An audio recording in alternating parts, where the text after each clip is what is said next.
சொற்கள் பல தொடர்ந்து நின்று பொருள் தருவது எவ்வாறு அழைக்கப்படுகிறது? சொற்றொடர் அல்லது தொடர் என்று அழைக்கப்படுகிறது. சொற்றொடருக்கு எடுத்துக்காட்டு தருக. நீர் பருகினான், வெண்சங்கு ஊதினான். பெயர் சொல்லோடு வினைச்சொல்லும் பெயர்ச்சொல்லும் சேரும் தொடரின் இடையில் வேற்றுமை உருபுகளோ வினை பண்பு முதலியவற்றின் உருபுகளோ மறைந்து இரண்டு அல்லது அதற்கு மேற்பட்ட சொற்கள் ஒரு சொல் போல் நிற்குமானால் அது எவ்வாறு அழைக்கப்படுகிறது? தொகைநிலை தொடர் என்று அழைக்கப்படுகிறது. கரும்பு தின்றான் எவ்வகை தொடர்? தொகைநிலை தொடர். அதாவது கரும்பு தின்றான் என்ற தொடரில் இரண்டு சொற்களுக்கு நடுவில் ஐ என்னும் உருபு மறைந்து நின்று கரும்பை தின்றான் என்ற பொருளை உணர்த்துவதால் இந்த தொடர் தொகைநிலை தொடர் ஆகும். தொகைநிலை தொடர் எத்தனை வகைப்படும்? 6 வகைப்படும். தொகைநிலை தொடரின் வகைகள் யாவை? வேற்றுமைத் தொகை, வினைத்தொகை, பண்புத்தொகை, உவமைத்தொகை, உம்மைத்தொகை, அன்மொழித்தொகை. ஒரு தொடரில் சொற்களுக்கு இடையே வேற்றுமை உருபுகள் ஐ, ஆல், கு, இன், அது, கண் ஆகியவற்றுள் ஒன்று மறைந்து வந்து பொருள் உணர்த்துவது எவ்வாறு அழைக்கப்படுகிறது? வேற்றுமை தொகை என்று அழைக்கப்படுகிறது. மதுரை சென்றார் எவ்வகை தொகைநிலை தொடர்? வேற்றுமை தொகை. அதாவது மதுரை சென்றார் என்ற இரு சொற்களுக்கு இடையில் கு என்னும் வேற்றுமை உருபு இல்லை. அது மறைந்து நின்று மதுரைக்கு சென்றார் என்று பொருளை உணர்த்துவதால் மதுரை சென்றார் என்ற தொடர் வேற்றுமை தொகை ஆகும்.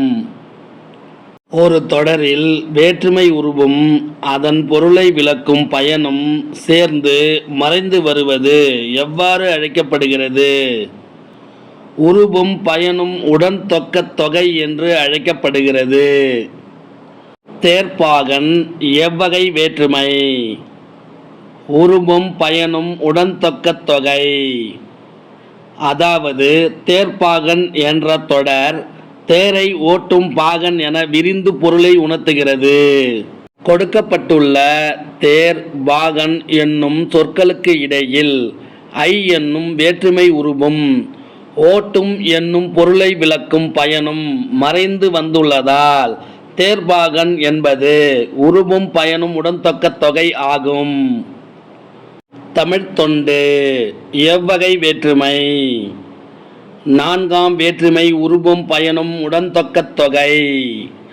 அதாவது தமிழ்த்தொண்டு என்ற தொடர் தமிழுக்கு செய்யும் தொண்டு என விரிந்து பொருளை உணர்த்துவதால் இந்த தமிழ்த்தொண்டு என்ற தொடரானது 4ஆம் வேற்றுமை உருவும் பயனும் உடன்தொக்க தொகை ஆகும்.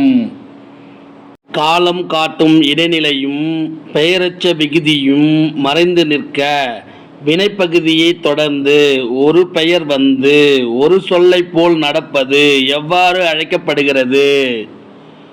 வினைத்தொகை என்று அழைக்கப்படுகிறது. காலம் கரைந்த பெயரெச்சம் எவ்வாறு அழைக்கப்படுகிறது? வினைத்தொகை என்று அழைக்கப்படுகிறது. வீசு தென்றல் எவ்வகை தொகைநிலை தொடர்? வினைத்தொகை. அதாவது வீசு என்ற வினைப்பகுதி முறையே தென்றல் என்னும் பெயர் சொல்லோடு சேர்ந்து காலத்தை வெளிப்படுத்தாத பெயரெச்சம் ஆனது. மேலும் வீசிய காற்று, வீசுகின்ற காற்று, வீசும் காற்று என முக்காலத்திற்கும் பொருந்தும்படி விரிந்து பொருள் தருகின்றன. மேலும் காலம் காட்டும் இடைநிலை பெயரெச்சத்தில் தொக்கி இருக்கின்றது. இதனால் வீசுதென்றல் என்பது வினைத்தொகை ஆகும். வினை பகுதியும் அடுத்து பெயர் சொல்லும் அமைந்த சொற்றொடர்களில் அமைவது எது? வினைத்தொகை. கொள்களிறு எவ்வகை தொகைநிலை தொடர்? வினைத்தொகை. நிறம், வடிவம், சுவை, அளவு முதலானவற்றை உணர்த்தும் பண்பு பெயருக்கும் அது தழுவி நிற்கும் பெயர் சொல்லுக்கும் இடையில் மை என்னும் பண்பு விகுதியும் ஆகிய ஆன என்னும் பண்பு உருபுகளும் மறைந்து வருவது எவ்வாறு அழைக்கப்படுகிறது? பண்பு தொகை என்று அழைக்கப்படுகிறது. செங்காந்தல் எவ்வகை தொகை நிலைத்தொடர்? பண்பு தொகை. செங்காந்தல் என்ற தொடர் செம்மையாகிய காந்தல் என்று விரிந்து பொருள் உணர்த்துகிறது. செம்மை என்பது நிறத்தை உணர்த்துவதால் செங்காந்தல் என்ற தொடர் பண்பு தொகை ஆகும். வட்டத்தொட்டி எவ்வகை தொகை நிலைத்தொடர்? பண்பு தொகை. இன்மொழி எவ்வகை தொகை நிலைத்தொடர்? பண்பு தொகை. சிறப்பு பெயர் முன்னும் பொது பெயர் பின்னும் நின்று இடையில் ஆகிய என்னும் பண்பு உருபு மறைந்து வருவது எவ்வாறு அழைக்கப்படுகிறது? இரு பெயரொட்டு பண்பு தொகை என்று அழைக்கப்படுகிறது. மார்கழி திங்கள் எவ்வகை பண்பு தொகை? இரு பெயரொட்டு பண்பு தொகை. அதாவது திங்கள் என்ற பொது பெயருக்கு முன் மார்கழி என்னும் சிறப்பு பெயர் வந்து மார்கழி ஆகிய திங்கள் என்று பொருள் உணர்த்துவதால் இது இரு பெயரொட்டு பண்பு தொகை ஆகும். சாரை பாம்பு எவ்வகை பண்பு தொகை? இரு பெயரொட்டு பண்பு தொகை. உவமைக்கும் உவமேயத்திற்கும் இடையில் உவம உருபு மறைந்து வருவது எவ்வாறு அழைக்கப்படுகிறது? உவமை தொகை என்று அழைக்கப்படுகிறது. மலர்கை எவ்வகை தொகை நிலைத்தொடர்? உவமை தொகை. அதாவது மலர் கை என்ற சொற்களுக்கு இடையே போன்ற என்னும் ஓம உருபு மறைந்து வந்து மலர் போன்ற கை என்று விரிந்து பொருளை உணர்த்துவதால் மலர்கை என்ற தொடர் ஓமை தொகை ஆகும். இரு சொற்களுக்கு இடையிலும் இறுதியிலும் எனும் இடைச்சொல் மறைந்து வருவது எவ்வாறு அழைக்கப்படுகிறது? உம்மை தொகை என்று அழைக்கப்படுகிறது. எண்ணல், எடுத்தல், முகத்தல், நீட்டல் என்னும் 4 அளவு பெயர்களை தொடர்ந்து வரும் தொகை எது? உம்மை தொகை. அண்ணன் தம்பி எவ்வகை தொகை நிலைத்தொடர்? உம்மை தொகை. அதாவது அண்ணன் தம்பி என்ற தொடரில் எனும் உருபு மறைந்து வந்து அண்ணனும் தம்பியும் என விரிந்து பொருளை உணர்த்துவதால் அண்ணன் தம்பி என்ற தொடர் உம்மை தொகை ஆகும். தாய் சேய் எவ்வகை தொகை நிலைத்தொடர்? உம்மை தொகை.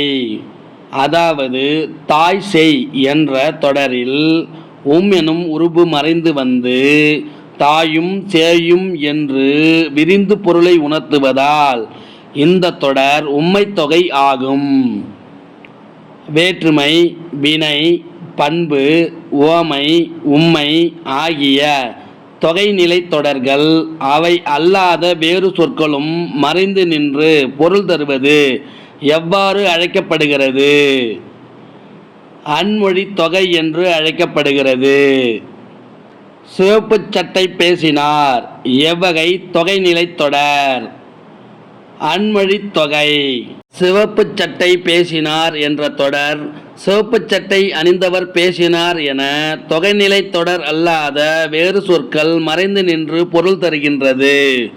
ஆதலால் சிவப்பு சட்டை பேசினார் என்பது அன்மொழி தொகை ஆகும்.